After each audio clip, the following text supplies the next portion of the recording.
শোন, তোকে একটা কথা বলছি। তুই ভাবছিস যে অন্যের ভিডিও কপি করলেই তুই ভাইরাল হয়ে যাবি।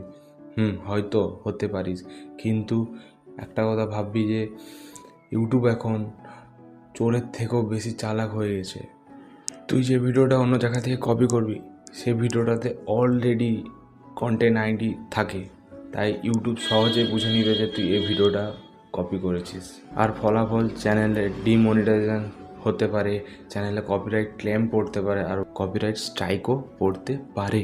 সবথেকে ভয়ঙ্কর বিষয় হচ্ছে ইউটিউব তোকে পুশ করবে না, কারণ ইউটিউব জানে যে তুই ক্রিয়েটার নয়, কপিয়ার।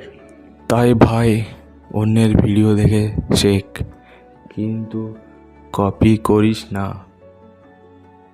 আইডিয়া নে, তারপর ভিডিও বানা। নিজের টোন, নিজের স্টাইল থাকলে তুই একজন রিয়েল ক্রিয়েটার। তাই বলছি, কপি করিস না, নিজের কন্টেন্ট নিজে বানা।